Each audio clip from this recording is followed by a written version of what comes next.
بەناوی خۆی بەخشندەی میهرەبان سڵاو لە بینەرانی کەناڵی ئاسمانی پەیام خۆشحاڵم لە وەرزێکی تری بەرنامەکانم بە ئێوەی بەڕێز و خۆشەویست گەشتمەوە. هەوڵ دەدەین ئەمڕۆ لەژێر ناونیشانێکی گەورە و لە ناو ڕووداوێکی مێژووی گەورەی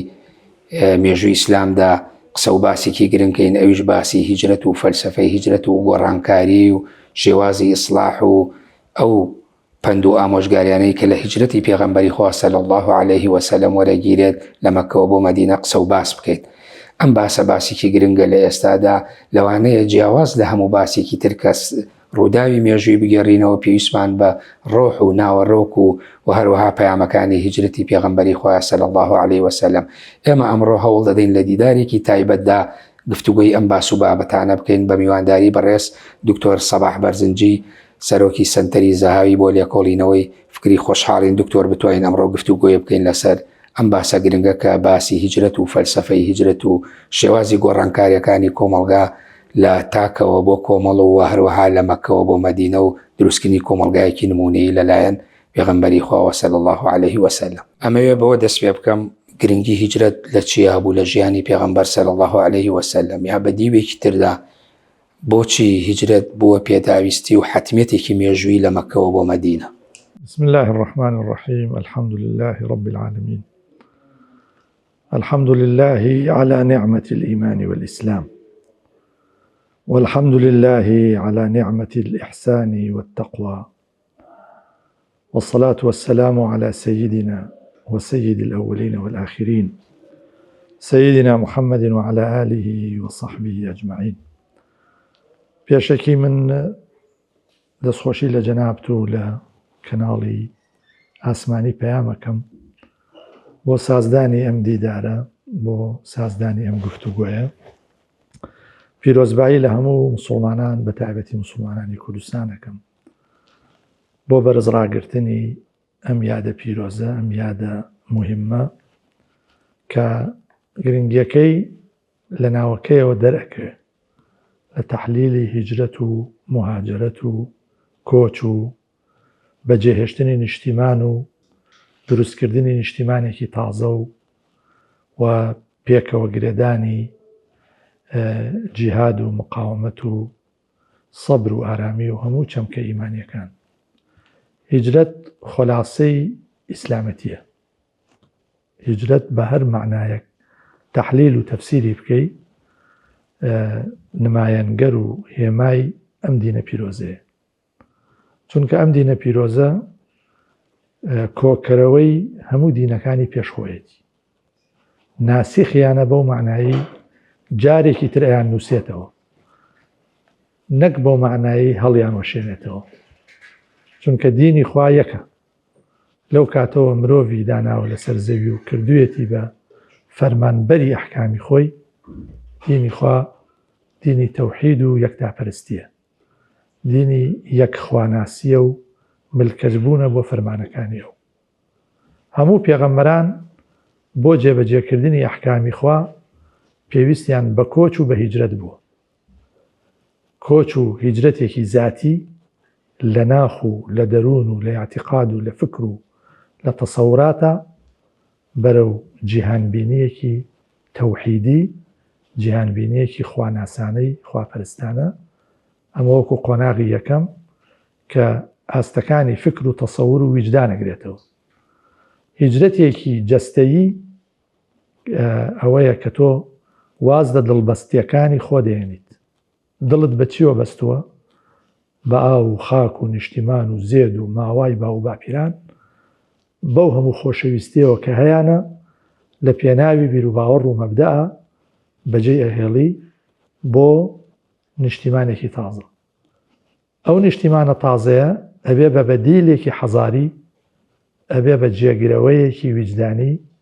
جێگرەوەیەکی سیاسی، جێگرەوەیەکی حەقیقی بۆ جێبەجێکردنی ئەحکامی خوا. هەموو سەرزەوی بە نیسبەت ئینسانی ئیماندارەوە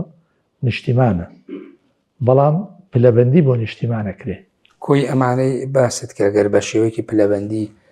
معنی باسی بکەین و دەرفەتە بێت لە بەرنامەکە گفتوگۆی لەسەر بڵێن، ئەمانە ئەکرێ بڵێن لە ژیانی پێغەمبەر صلی الله عليه وسلم کۆبوویەوە کاتێک کە لە مەککەوە هیجرەتەکە بۆ مەدینە؟ بەڵێ پێغەمبەری خوا صلی الله عليه وسلم دوای 13 ساڵ لە داوە و بانگەواز لە پەروەردەکردن لە تەحەدای ئیغراءاتی قوڕەیش و مەترسیەکانی ڕێگای داوە، دوای 13 ساڵ لە جیهادی نەفس و جیهادی ڕۆح و ڕوبەڕووبوونەوەی تەنگ و چەڵەمە و گیر و گرفت و پیلان و دا و تەڵەکانی قوڕەیش و بتپەرستان،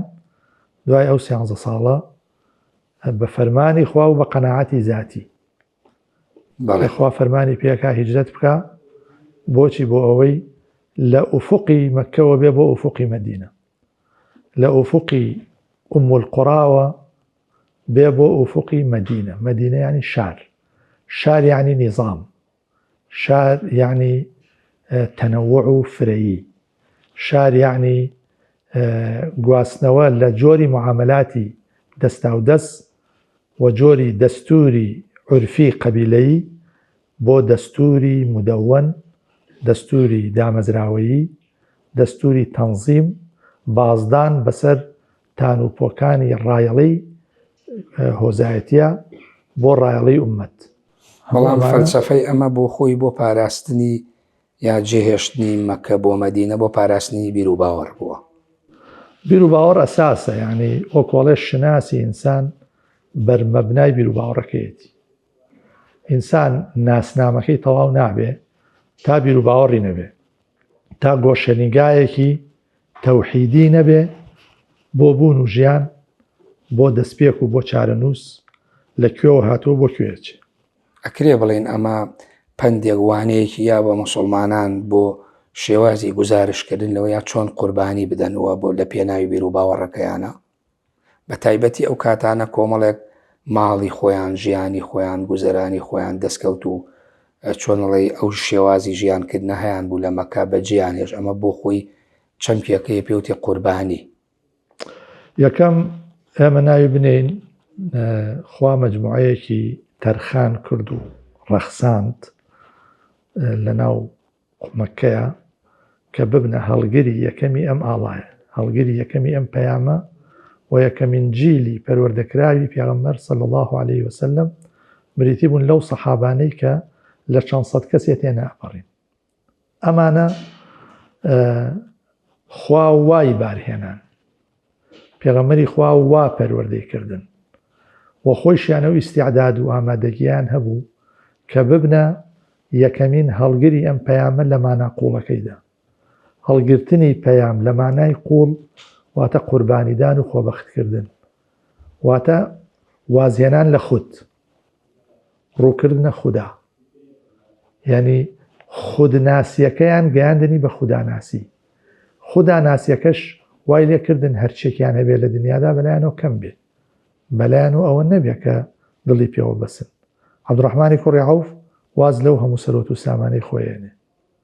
سوهەیبی ڕۆمی وازی لێنێ. پێغەمبەر صلی الله علیه و سلم فەرمی ڕەبیح البەیع یا سوهەیب،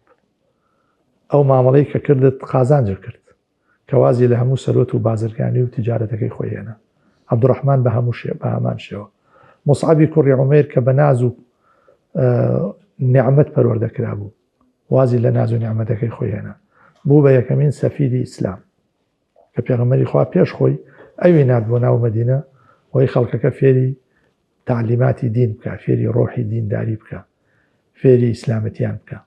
بەڵام ئەمە بە دیوێکی تریشا گۆڕانکاری بوو ئەم هیجرەتە لە تاکەوە بۆ کۆمەڵگا یا بڵێن دروستکردنی کۆمەڵگا. کاتێکە لە مەککە پێغەمبەر درودی خۆی لێبێ داوا و بانگەوازەکە لەسەر ئاستی تاکە، بەڵام ئەچێتە مەدینە هێدی تر ئەچنێ شتێک دروستە بێ بە ناوی فەزای گشتیەوە. خۆی مەدینە موەهەل بووە بۆ ئەوەی سیستەمی بۆ دروست بێ، ئەزمەی ئەوەی هەبووە بۆشایی لە سەرکردایەتی، مەبەستی لە ڕووی کۆمەڵایەتیەوە. لە ڕووی کۆمەڵایەتیەوە تەنانەت مەدینەیەکان ویستویانە عەبدوڵڵای کوڕی ئەبی سەلول بکەن بە فەرماندەی خۆیان، بیکەن بە پاشای خۆیان. ئەوس و خەزرەج دێنە سەر ئەو قەناعەتەی لە مقابلی ئاڵنگاریەکانی یەهودی ناو مەدینەوە بۆ خۆیان کیانێ دروستکن، فەراغێکە بۆ داخوازی ئەوەی کردووە بەڵام بۆیان سەری نەگرتووە بۆچی چونکە ئەو نەبرینی قوڵ لە جەستەیانە بووە نەیانتوانیوە ئەو بە ئەو پرۆگرامە یا ئەو پلانە بکەن بە فعل و بیکەن بەکردە بۆیە فەراغێکی وا دروستە بێخوا فەراغەکە دروستەکە بەو شێوەی کە پەیکەر و پێکهاتەی مەدینە داوای قائید بکە داوای ڕێخەر بکە داوای مصلح بکە ئیسلامیەت ئەو مەوزوعە حەلەکە یعنی ئیسلام بۆ حەلی کێشەش هاتووە تەنها بۆ ئەو نەهاتوە عەقیدەیە بچەسپێنێ بیر و باوەڕێ لە فکری تاکە دانێ بەڵکو بۆ ئەوە هاتووە کە لەگەڵ بیر و باوەڕە سیستەمێک نیظامێک حیاتێک ژیانێک وەزعێکی تازە دروستکە ئەم وەزع تازەیە یاریدەدەری بیر و باوەڕەکە بێ و تەمهیدی ئەوە بکە کە ئەو گۆڕانکاریە قوڵە دروستکە لە ژیانی تاکەکانە بێگومان زەمینە و ئامادەکاری بۆ هیجرەت سێ قۆناغ بۆ قۆناغێک خۆ ئامادەکردن قۆناغی دووەم و سێمیش بەیعی عەقەبەی یەکەم و دووەم پێغەمبەر صلی الله علیه وسلم دەرکی ئەمەی کردبوو بە ڕێزت ئاماژەی پێەکەی کە چۆنەڵی مەدینە دارای بوونی سەرکردەیە یا ڕێبەرێک بوو بۆ ئەوەی بتوانێت ژیانی ئەو کۆمەڵگایە ڕێکخا بەتایبەتی ئەو کاتانی ئەوەش کە هەبوو لە نێوان ئەوس و خەزرەج لەلایەک و جوولەکەکانیا یەهودیەکان لەلایەکی ترەوە خۆی دەرکی ئەمەی کردبوو خۆی لە قانونی حیاتە لە قانونی گردونە لە سروشتێکا کە ئێمە تیاژین کاتێک درەختێ بەرئەدا کە وەرزی هاتبێ کە پێگەیی بێ میوە کاتێک ئەبێ بە میوە کە ئیتر قۆناغەکانی گەشەکردنی تێپەڕاند بێ مەوزوعی هیجرەت کاتێکە بێ بفعل وفعلا پێغەمبەری خوا صلی الله علیه وسلم هیجرەتەکە کە هەلومەرجی کۆمەڵایەتی و سیاسی و ئابووری و هەموو هەلومەرجی ژیانی خەڵکی مەدینە و دەوروبەری مەدینەش داخوازی ئەو وەزعەکەن یعنی خوای پەروەردگار کە فەرمووی بە حەزەتی نوح کەشتیەکە دروست کە لەژێر ڕیعایەتی ئێمەیە و حەزەتی موساشی بەو شێوە پەروەردە کرد و باری هێنا و گەشەی پێکرد و ڕەخساندی و قۆناغ بە قۆناغ هێنای تا بوو بە ڕزگارکەری بەنی ئیسرائیل لە دەستی فیرعون یعنی شتێکی پێوتێ عنایەتی ئیلاهی یعنی ئەمە زنجیرەیەکی ئەو جۆرە زنجیرەیەک عنایەتی بۆ پێغەمبەران عەلەیهی سەلام بەڵێ خوای پەروەردگار ئەم پێغەمبەری خۆی ئەوێ مرادی خوایە ئەم پێغەمبەرە هەم مرادی خوایە هەم موریدی خوایە هەم خوا ئەوی ئەوێ هەم ئەویش خوای ئەوێ بۆیە شتێکەیە پێوتێ عنایە خاص عنایەتێکی تایبەتی بەنسیب بووە لەلایەن خوای پەروەردگارەوە کە هەم کاری بۆ ئاسانەکە هەم پشگیری لێەکە پشتیوانی لێەکە و هیچیشی بەدەر نییە لە نیظام و لە سیستەمە کەونیە گردونیەکە بۆیە کاتێکە سەیری خۆناغەکانی هیجرەتەکەین ئەوە بە چاوی خۆمانە بینین تەحلیلەکەین کە ئەمە هەموو شتێ خوا بۆی کردو خوا خۆیە فەرمی ئەلەم یەجیدکە یەتیمە فەئاوە ووەجەدەکە ضاڵا فەهەدە ووەجەدەکە عائیلا فەئەغنە یعنی خوا بە هەموو شێوەیە تۆی بینیوە تۆی بەهەتیوی بینیوە خۆی ئیوای کردووی خۆی پەروەردەی کردووت و باری هێناویت و وەکو بڵێ پەروەردەی کردووی بێگومان یانجا فەرمێ تۆ ئەگەڕای بە شوێن حەقیقەتە خوا حەقیقەتی نیشاندای وایە نە بەڵێ بێگومان ئەمە دوالیزمەیەکیە لەلایەک هیجرەت بەجێهێشتنی نیشتیمانە یا لە ڕووی جەستەیی و لە ڕووی یعنی بەرجەسەبوونەوە جوگرافیایەک و نیشتیمانێک و ژینگەیەکی جیاواز بۆ ژینگەیەکی تر بەڵام بە دیوێکی تردا هەروەکو مەولانای ڕۆمی ئەڵێ هیجرەت تەنها هیجرەتی جەستە نییە بەڵکو و دڵ و ڕۆحە یا هیجرەتە لە تاریکیەوە بۆ ڕووناکی ئەمەی پێغەمبەر صلی الله علیه وسلم ئەنجامیدا ئەوەی بەڕێزت ئێستا ئاماژەت پێکرد یعنی ئەکرێ بڵێن ئەو دوالیزمەیە بەجێهێشتن لە ڕووی جەستەیەوە لە شوێنەوە بۆ شوێنێکی تریا لە جوگرافیایەکەوە بۆ جوگرافیایەکی تر لە هەمان کاتیشا بە دیوێکی تردا لایەنی دڵ و دەروون و دیوی ناوەش هەموو ئەم دوانە تەواوکاری یەکتر بوون خۆی ئەگەر هیجرەت نەبوایە دوایی فەتح معنای نەبوو ئەگەر پێغەمبەر صلی الله علیه وسلم هیجرەتی نەکردایە لە مەککەوە بۆ مەدینە ئەگەر مەککەی زۆر خۆش نەویستایە هیجرە دەبوو بە گەشت و گوزار هیجرە دەبوو بە گەشت و گوزار و سیاحەتێک مەکەی زۆر خۆشەوێت دڵی زۆر پێوەیەتی مەککە پیرۆستترین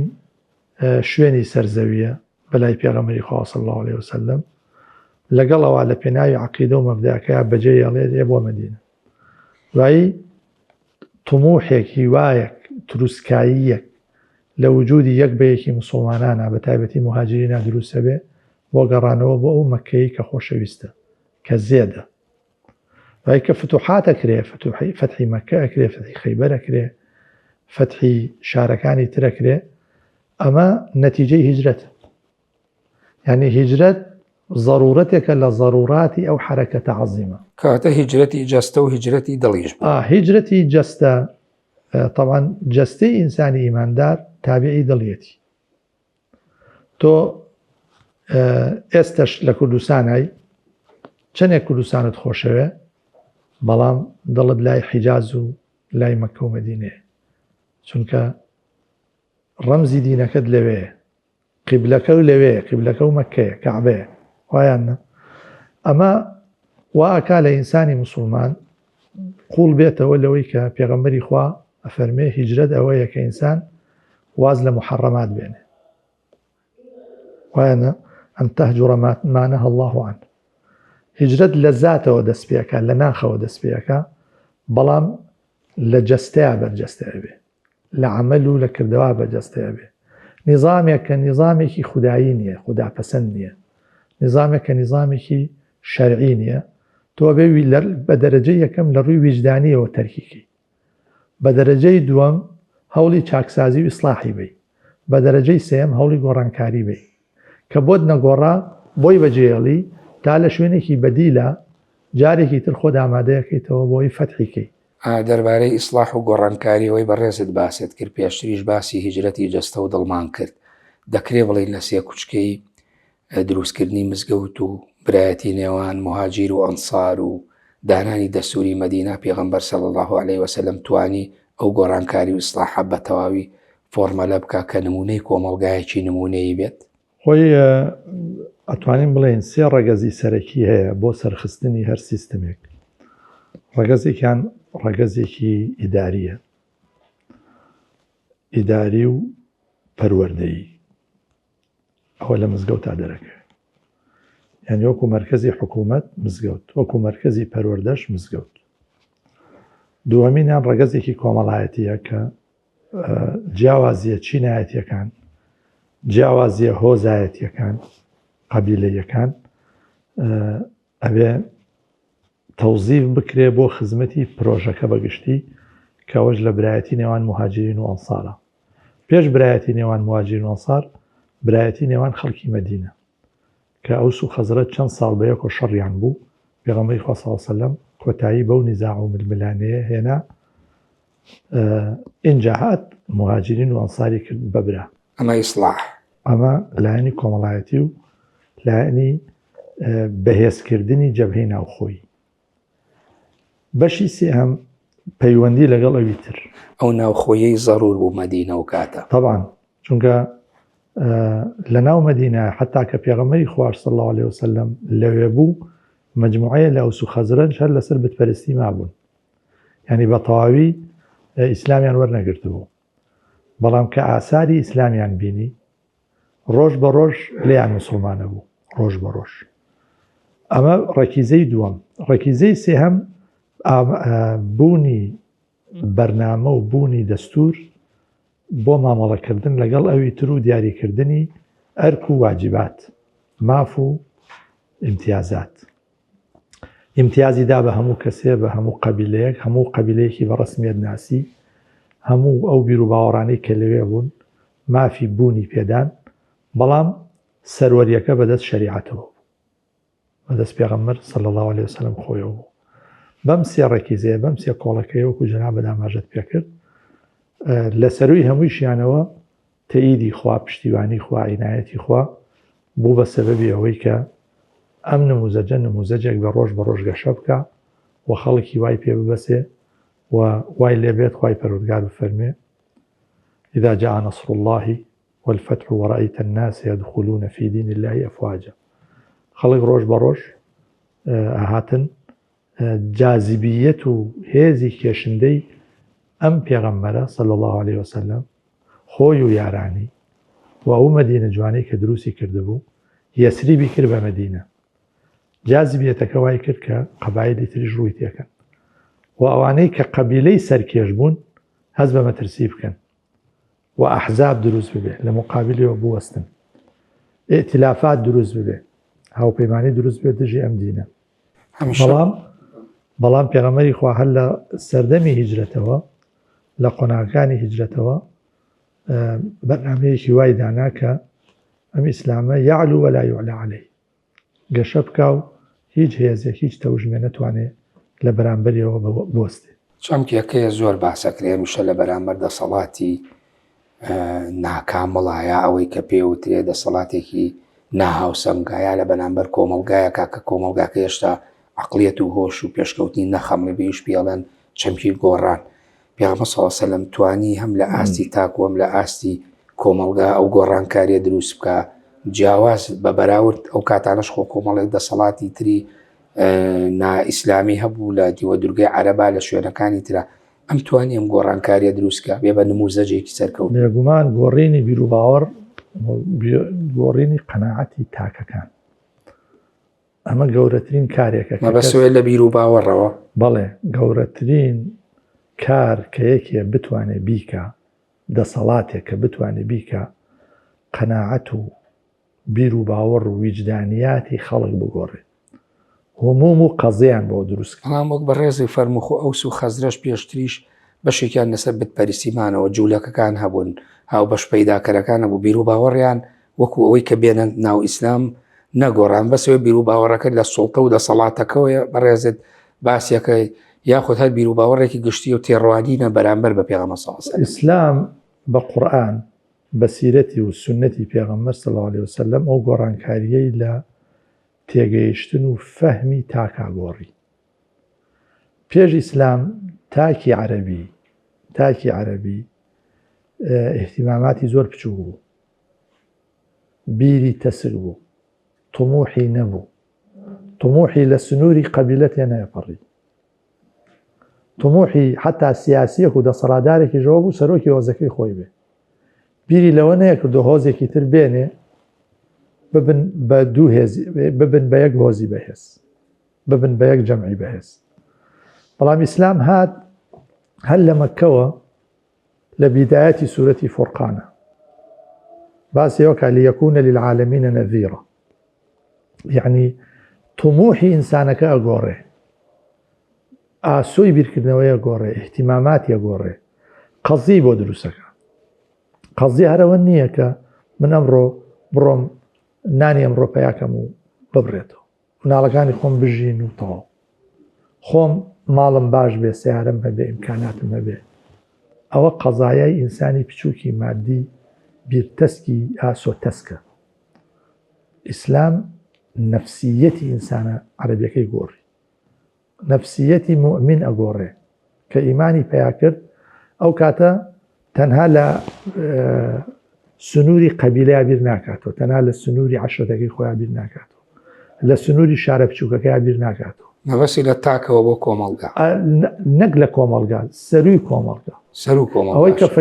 کە یەکێکی وەکو فارابی لە سەرەکات پێڵێ الجامعة الكبرى، جامعەی کوبرا، ئینسانیەت، بیرکردنەوە لە ئینسانیەت. ئەخرەمە زۆرە تۆ لە فەلاسیفەی تەنویر و عەسرەکانی ڕۆشنگەریە تۆ ئەوە بینی لە سەدەی 19 و 20 خەڵک بیر لەوە کاتەوە ئینسانی بیرکاتەوە لە ناو فکری وەزعیە، لە فکری دەستکرد و مرۆڤکردە. بەڵام ئیسلام لە قورئانەوە لە سنەت و سیرەتی پێغەمبەر صلی الله علیه وسلم پەیڕەوانی خۆی فێریەوەکە ئینسانی بیرکەنەوە، گەردوونی بیرکەنەوە، بچن هەماهەنگ بن لەگەڵ فریشتەکان، لەگەڵ زەڕاتی کەون. بە زمانە باوە نوێیەکە ئەمە فەلسەفەی هیجرەت بوو. هیجرەت ئەمە ئەکا بە بەشتێکی بەرجەستە، یعنی تۆ نابێت لە دۆخێکا بمێنی. یعنی ئەم داوایە ئەم بانگەوازە بۆ بەنی هاشم و بەنی ئومەیە نییە، بۆ قوڕەیش و بەنی لوئەی نییە، بۆ بەنی قەحتان نییە، بۆ بەنی عەدنان نییە، بۆ هەموو مرۆڤایەتێ، نەک بۆ مرۆڤایەتی، بۆ پەریانیشە بۆ جن و ئینسە. کەواتە هیجرەت پەیامێکی ئینسانیشی تێ، پەیامێکی ئینسانی، پەیامێکی گردردونی، پەیامێک لە ناخی مرۆڤەکانە چۆن هیوا دروستەکەی، چۆن وای لەکەی تەجاوزی ذاتی خۆی بکە. لە دەرەوەی دروستکردنی مزگەوت کە ئومور و کاروباری مسلمانانی ڕۆژانە کاروباری سیاسی و کۆمەڵایەتی تیا بوو، لە دەرەوەی برایەتی نێوان مهاجیر و ئەنسار کە بڕوادار بوون، بەڵام دێت لە ناو دەستورەکە جێگەی ئەوانی تریشی تیا کاتەوە کە بریتە لە ئەمنیەت و ئاسایشی شاری مەدینە، ینی بە شێوەیەکی گشتی ئەم فۆرمەزاڵە بەسەر دەستورەکە بە هەموو لایەک ئەوە کانەوە بۆ ئەمڕۆ نووسێ. ئەو دەستورە وەکولایانی مادی بەڵێ بۆ ئەو کاتە نووسرا بوو، بەڵام دەستورێکی نەمر و جاویدان. مەبەسم ئەوەی بەڕێسە، ینی ئاماژەت بە پەیامە ئینسانیەکە بۆ خۆی ئەوە فۆرمەلە ئەبێتایە. بەڵێ لە دراسی توراسی ئیسلامی شاوم بۆ دەرکەوتووە چۆن زانە مسلمانەکان بەم عەقڵیەتەوە مامەڵەیان کرد. ینی کەسێک هاتووە لە بەغدا خوێندوێتی، لە ڕێی خوێندوێتی، لە قورتوبە خوێندوێتی، لە بەردەم مامۆسایەکە و زانایەکی مسلمانە خوێندوێتی، نەیپرسیوە تۆ عەقیدەت چییە؟ بۆی هەبووە مەسیحی بێ، یەهودی بێ، بۆی هەبووە ئەسڵەن بوزی بێ، هیندۆس بێ، دەرسی خوێندووە و ڕۆشتووە. یعنی لەبەرچی لەبەرەوەی دینەکە دینی هیدایەتە، دینی جیبایەت نییە، دینی باجسەندن و سەرانە سەندن نییە، دینی هیدایەتە. پێغەمبەر صلی الله علیه وسلم لە مەکە زۆر ئازاری چێژ بەدەستی قوڕەیشیەکان و کەسوکار و نزیکەکانی خۆش، دوای ئەچێتە مەدینە. دوای مەدینە وەکو بەڕێز لە سەرەتای بەرنامەکە ئاماژەت پێکرد ئەگەر هیجرەت نەبووە فەتح نەئەبوو یا ئەو مانایی نەئەبوو، بەڵام ئەمانە ڕۆحی تۆڵەیان تیان نییە. ئەمەش هەر لە چوارچێوەی ئەو پەیامە مرۆیەیە کە بەڕێزت فعلا کە پێغەمبەری خوا ئاچێتە مەکە، فتحی مەکە ئەکا، خەڵکی مەکە هەموو ئەترسن، بۆ چونکە عەقڵیەتی قەبیلەیان هەرتیایە. ئەفەرمێ ئێوە چاوەڕی چیەکەن من لەگەڵتانی بکەم؟ بەڵام ئەوانیش بە ئیستیقرا و بە تێگەیشتن لە ڕەفتاری ڕەسوولی ئەکرەم، لە سیرە و لە ڕەوشتی، لە ئوسلوبی، لە مامەڵەی، لە لەحنی قسەی، ئەڵێن تەنها چاوەڕێ ئەوەت لێەکەین برایەکی باش و برازایەکی باش بی، بۆ هەندێکمان برای باش، بۆ هەندێکمان برازای باش بی. پێغەمبەر فەرمێت تەنانەت گلەیشتان لێ ناکەم بۆ هاتان کرد، بڕۆن هەمووتان ئازاد بن، گردنی هەمووتان ئازاد. لوتکەی چی ئەمە؟ ئەمە لوتکەی تەسامح و لێبوردەیی و لوتکەی ئینسانیەت و لوتکەی گواستنەوەی ئەوانیشە بۆ قۆناغێکی تر، گواستنەوەی ئەوانە لە قۆناغێکی تر. یعنی وای لێت دوژمنترین کەس بە ڕەسوولی خوددا صلی الله عليه وسلم کە ئەبوو سوفیان بووە، پێغەمبەر ڕێزی لێەگرێ، فەرمێ من دەخەلە دارە ئەبی سوفیان فەهوە ئامین. هەر کەسێ پەنابا بۆ ماڵی ئەبوو سوفیان، مەبەستی ئەو کەسانەیە کە لە خۆیان ترساون. و ڕێزیشی لە کەسەکە گرتووە، فەرمیێ ومن دەخەلە بەیتەه فەهوە ئامین. هەر کەسێکیش دەرگای ماڵەکەی خۆی داخە هەر ئەمینە. ئەمە لە کاتێکە خاوەنی هێزیشە، خاوەنی هێزە و خەڵکی سوپایەکی لە سوپاکەش بە هەمان شێوە. سوپاکەش سوپایەکە زۆریان مەزلومی دەستی قوڕەیشەکانن، بەڵام ئەمان تازە هیجرەتیان کردو، یعنی وازیان لە عەقڵیەتی قەبیلەیی و تۆڵەسنەوەوانە هێناوە. بۆچی؟ چونکە عەفو جوانترین سیفەتە لە ئینسانە، حیلم و لێبوردن جوانترین سیفەتە لە ئینسان. کەواتە کە ئەچێتە یەثریب یا دوای ئەوە گۆڕێ بە مەدینە، کەواتە هەم لەلایەک پەیامەی بیر و باوەڕەکەی تیا، لەلایەک پەیامێکی مەدەنیشی تیا بووە هیجرەتی پێغەمبەر صلی الله علیه وسلم لە مەکەوە بۆ مەدینە. بەڵێ دواییش هەر بۆیە حەزەتی عومەر ڕەضا و ڕەحمەتی خوای لەسەر بێ کە بیر لەوەکەنەوە دەوڵەت بەبێ تاریخ نابێ، بەبێ تۆمارکردنی ڕوودا و نابێ، بەبێ تۆمارکردنی مستەمسەکات و دۆکۆمنت و وەسایق نابێ، ئەڵێن ئەبێ مەبدەئێک دابنین بۆ معاملاتمان، بۆ تاریخی ژیانی ڕۆژانەی ئەو خەڵکە، لایەنی فەرمی و نافەرمی. حەزەتی عومەر هیجرەتەکا بە مەبدە. ئەو ساڵی کە پێغەمبەری خوا هیجرەتی کردووە ناوێنێ مەبدەئی تاریخی ئیسلامی بڕیاری لەسەر دەرەچێت، مەرسومی بۆ دەرەکە یعنی مە هەر ڕقەمێک نییە بۆ ساڵێ دانرێ بەڵکو مانایەکی گەورە مانایەکی گەورەیە ینی تەواو حەزارەت دروست بوو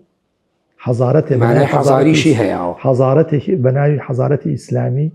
سیستەمێ بەناوی سیستەمی ئیسلامی و ژیانێکی تازە لە ئاسی تاک و کۆمەلگایە بەناوی ژیانی ئیسلامی دروست بوو چونکە تاریخیانی چی ینی حرەکەتی سەیالی مرۆڤ کەواتە ئێستا ئەمە کە ئێستا ئێمە چینە ساڵی 1440 کۆچیەوە جگە لەوە کە گۆڕانکاری ڕقەمێکە لە ساڵە کەواتە گۆڕانکاریەکی حەزاری گەورەش بەڵێ ئێمە کە مەدینە دامەزرا مەدینە ئێستا دنیا بڕۆ شانازی بەوە کاڵێمە شارمان هەیە وەرە لە ڕووی تاریخیەوە سەیری شارەکانی ترکە ئەو شوێنانەی تر لە عالەمە کە پێش مەدینە شار بوون پێش مەدینەی ئیسلام شار بوون پێش مەدینەی منەوەرە شوێنی حکوومەت و دەسەڵات و فەرمانڕەوایی بووە کامیان هەڵگری ئەو دەلالەتە معنایەن کە ئیسلام لە مەدینەیە دروستی کرد کامیان ئەو دەلالەتیان هەیە بۆ مرۆڤایەتی چونکە گەورەترین پەیام کە ئیسلامەیدا ئازادکردنی ئینسانە لە کۆیلایەتی بۆ ئینسانێکی تر ئازادکردنی گەلە لە کۆیلایەتی بۆ گەلێکی تر ئازادکردنی بنەماڵەیە لە کۆیلایەتی بۆ بنەماڵەیەکی تر ئازادکردنی ڕۆحی ئینسانە لەوەی دەستەمۆ بێ لەوەی کە زەلیل بێ لەوەی یەخسیر بێ هەموو ئەمانە تەماشاکەی لە مەدینەی پێغەمبەر صلی الله علیه وسلم سەر چاوەگرێ چونکە هەموو شارەکانی تر کە دروست بووە بەچی دروست بووە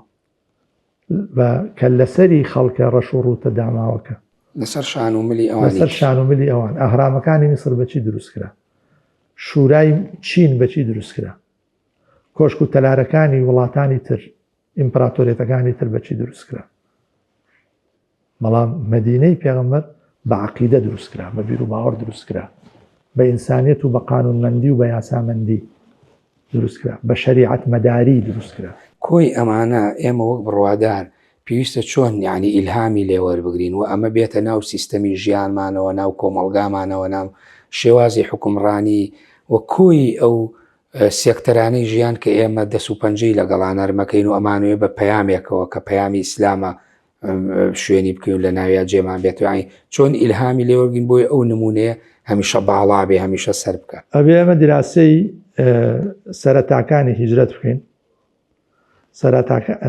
دیراسی خودی هیجرەت بکەین دیراسی پەیامەد و نەتائیجی هیجرەتیش بکەین یەکێ لە پەیامەدەکانی هیجرەت چییە شەڕی بەدرە لە شەڕی بەدرا کەسانێک بەدی لەگیرێن چۆن ڕزگاریان ببێ پێغەمبەری خوا فەرمێ صلی الله علیه وسلم هەر کامێکتان دەنە خوێنەوار فێری خوێنەواری بکە ئەتوانێ ئازاد بێ لە دیلی ڕزگاری بێ با مسلمانیش نەبێ با مسلمانیش نەبێ خوێندەواری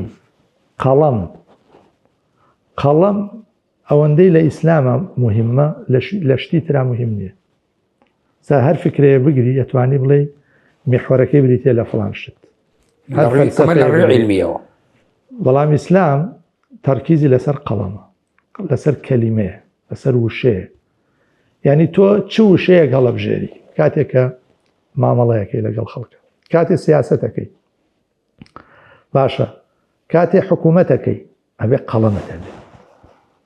ئەبێت تەدوینت هەبێ ئەمە نظامی مەکتوبت هەبێ ئەبێ دەستورت هەبێ ئەبێ خوێندەوارت هەبێ ئەبێ خەڵکی عاقڵت هەبێ ژیرت هەبێ بەبێ ئەمانە هەموو مەسەر مەشق ناکرێت تەواو بەڵێ بۆ گەنجان پێویستەوە ینی گەنج لەو سەردەما ئەو بەشێک پێغەمبەر صلی الله علیه وسلم و بەشێک لەو گەنجانەشی لەگەڵیا بوون هیجرەتیان کردانی چۆن ئەکرێ گەنجان سوود لەمە وەربگرن لە پەیامی هیجرەت کە لە ئێستا باز لە باسی هیجرەتە تەنها ئەوە نەبێت کە وەکو یادکردنەوەیە باس کرێەوە باز لە سەردەمێژوویەکەی کرێ بەڵکو چۆن ڕۆحی ئەوە وەربگیرێ لایەن گەنجانەوە بۆی ئەم ڕۆح هەمیشە لە نوێ بوونەوە هەبێ خۆی ئەمە ئیشی پەروەردەکارانە کە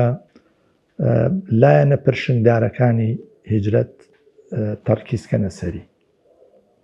یعنی تۆخی کەنەوە لە بیرکردنەوەی گەنجانە لە قوتابخانەکانە لە ناوەندەکانی خوێندنە لە مزگەوتەکانە لە سنتەرەکانە لە کایەی گشتیە وەزارەتە پەیوەندیدارەکان، وەزارەتی پەروەردە، وەزارەتی ڕۆشنبیری، وەزارەتی خوێندنی باڵا، وەزارەتی وەرزش و لاوان، ئەمانە ئەتوانن کار لەسەر هیجرەت بکەن وەکو چەمک، وەکو دەرهاویشتەکانی، وەکو ئەو دەرسانەی کە لێی وەرەگیرێ. هەموو ئینسانێ پێویستە هیجرەتێکی ڕۆژانەی هەبێ، کۆچێکی ڕۆژانەی هەبێ لە ناخی خۆیان، وە گەشت و گوزارێکی معریفی هەبێ بە ناو زانستە جیاوازەکانە، بە ناو بیردۆزەکانە، وە تێبگا لە تێنەگەیشتنەوە بەرەو تێگەیشتن بڕۆین، لە تێگەیشتنی سەطحیەوە بەرەو تێگەیشتنی قوڵ بڕۆین، لە تێگەیشتنی تاکلایەنەوە بۆ تێگەیشتنی فرلایەنە بڕۆین، لە تێگەیشتنی تاکە کەسەوە بۆ تێگەیشتنی تیمی بڕۆین، توێژینەوە بکەین، کاتمان بەلاوە بە نرخ بێ، چونکە هیجرەت باسی ئیستیسمار و وەبەرهێنانی کاتە. چۆن کاتێک وا لێ بکەی ئەم کاتە بەردەوام بێ، چۆن لەحزەیەکی تاریخی بکەی بە مەبنا، بە دەستپێک، دەستکەوتی بە بناغە، و ئەو لەحزە تاریخیە کاری لەسەر بکەی و گۆڕانکاری تیا دروستکەی. ئێمە کاتەکانمان بە فیڕۆ ئەدەین، بەڵام پێغەمبەری خوا صلی الله علیه وسلم کات بە فیڕۆ نادا، خەلیفەکانی کات بە فیڕۆ نادەن. ئەبوبەکر کار لەسەر کاتەکە، عومەر کار لەسەر کاتەکە، عوسمان کار لەسەر کاتەکە، عەلی بە هەمان شێوە. سەرمایەی هەموو ئینسانێکیش کات، هەموو ئینسانێک سەرمایەکەی کاتە لە ئەو کاتە بە ئەمانەتێکی ئیلاهی بزانێت، ڕاست پاردەیەکی خوایە، سپاردەیەکی خوایە لای یەک بەیەکی ئەمە بۆ ئەوەی عمرێکی بە بەرەکەتمانە بێ، عمرێکی پان و پۆڕمانە بێ، لەباتەی عمرێکی دوور و درێژمانە بێ. بەڵێ سپاس بۆ دکتۆر سەلاح بەرزنجی سەرۆکی سەنتەری زەهاوی بۆ لێکۆڵینەوەی فکری سپاس دەکەم لەم دیدارە تایبەتە ئامادە بوو. هەر بژی سپاس بۆ زانیاریەکانت. بەڵێ بینەرانی بەڕێز و خۆشەویست بم شێوەیە هاتمە کۆتایی دیداری تایبەتی ئەمڕۆمان تا دیدارێکی تر بەخوای گەورە و میرەبانتان دەسپێرم. کاتێکی خۆش بۆ هەموو لایەک.